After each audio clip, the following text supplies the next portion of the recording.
representatives sa district sa Misamis Occidental karon nag-file ang city administrator Fuentes dinhi karon si kung ano atin po silang suporta kung may adlaw yung mensahe sa mga Misamis na yung surprise na ay nitang medyo nakulatan but ang pleasant surprise for mga Misamis na sa atong former city administrator. I mean, ang atong city administrator bidagan karon magpulikan sa posisyon nila yung kani and now magpapili si Atty. Sandra na city mayor sa Occidental. Yes, maayong adlaw sa tanang atong mga amigo sa media, sa tanang mga tagasunod sa atong mga social media and local media channels, sa tanang mga Misamiston, Susamiston, Segundo Distrito, maayong adlaw. Kaniyata karon no, to give our full support to the candidacy of our city administrator, Attorney Sam Norman Go Fuentes, for the position of city mayor. No, sa among meeting kaganina uban ni Governor Henry, ni Mayor Indy ug ato ni Vice Mayor Bibi ug sa ato ang pulo ka mga konsehales, no, among gipaabot kanila na we will not endorse anyone who is not qualified. Bisan pa og na ay some sort of small amount of disqualification, we will not endorse him. But si Attorney Sam fits the right criteria. Is in fact he is more than capable, more than able to continue to maintain the pace that the city is growing now. No, maobitaw nga sa atuang permerong pagkampanya ni ining Asenso Ozamis administration, ang atong battle cry is Asenso Ozamis. Kung sibot pasabot Asenso, progress, improvement, di ba? Mo asenso, mo saka, and ato nang nabuhat proudly in the first 3 years of our administration from 2019 to 2022. So during that time when we campaigned for the 2022 local elections under the leadership of then Attorney Indy Waminal mayoralty candidate, ang ato ang campaign cry was Padayon Asenso Ozamis. No, og nakita naman nato, I do not need to elaborate, I do not need to say one by one what the good mayor has done in the last 3 years together with the whole team of Padayon Asenso Ozamis. No, karon atong napadayon, the important thing to do right now is to maintain, to make it forever, and it does not mean nga forever na tang ingon ani. Ang boat pasabot kanunay, as you see in our t-shirt, kanunay Asenso Ozamis. Boat pasabot kanunay mag-asenso, kanunay forever mag-asenso, mag-improve, mag-improve, mag-improve.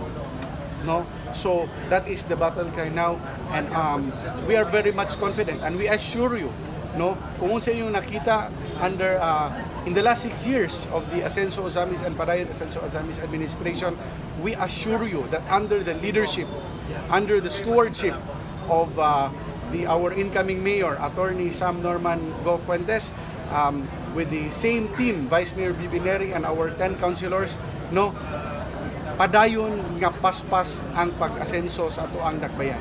Karon moing hisgo tag-asenso, ang meaning sa asenso dinhi sa probinsya dili lang kay progress, but it also means free services, hospitalization expenses, burial expenses, better roads, more buildings, more businesses. Nadungog ninyo sa gipahigayon nga State of the Province address ato ang mahal nga Gobernador, Governor Henry. Sa tulo ka syudad lang, more than 3,000 new businesses in the last 3 years.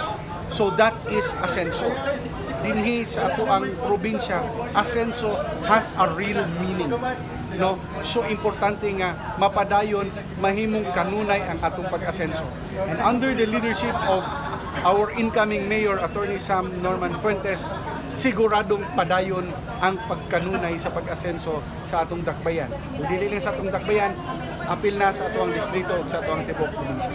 Kung pasabot ang pag-file ni Mayor ND sa COCDA, sa as mayor, dugang kalabuan pa din sa sa probinsya, sa Misamis Occidental? Yes, of course, no. Mayor Indy, no, will still be serving the people, no. I think he has already mentioned it in his message that he will be representing the Asenso Pinoy party list. No? So we need more representations in the national government level, no, para mas daghan pa ang ato mga proyekto nga madala dinhi sa ato ang probinsya, because the local government funds is not enough to cover for the needs in terms of the infrastructure and the medical expenses needs of the whole province. So sa ato ang padayon og representa even isip congressman of the 2nd District of Misamis Occidental, and karon ang akong umabot nga bagong partner under Asenso Pinoy Party List, Attorney Indy Waminal, no? So expect that there will be more to come in the province and better days. If we are seeing good, better days, way better days are ahead for the province of Misamis Occidental. Totoo ba ni kung doon ay consultation ninyo na decision? For that, no, I will leave it to Mayor Indy to answer those questions. No, yes, we have been consulting, we have been meeting for the past months, pero the final decision, of course, came from Mayor Indy. So I think he is in the best position to answer your questions with regards to this. I would just say slight change, slight change in the leadership, because Attorney Indy is a lawyer, Attorney Sam is also a lawyer. We have the same direction, we have the same, kumbaga, parehas kami og tumong, no? And that is towards Asenso, kaayuhan para sa tanang katao. So dili nga yung kabalakan, no, in terms sa kampanya nato sa kriminalidad. Definitely, no. Nakita naman ninyo kung unsa mosaad ang Team Asenso sukad pa sa panahon ni then Congressman Henry Waminal 2013. Atog yung gipaningkamutan, tanan natong mga saad matuman. All promises will be realized and will become a reality. And we give you our 101% assurance that under Attorney Sam Norman Fuentes, Ozami City is also in the best of hands. Okay, so last message na lang nimo kung under Attorney Sam's leadership, kanong nilang padayon na Asenso Ozamis? Yes, that is our promise and that is what we are gonna do. Kanunay Asenso Ozamis under Attorney Sam Norman Fuentes, our incoming city mayor. Thank you, thank you. Daghang salamat. Salamat kayo si Congressman Ando Waminal.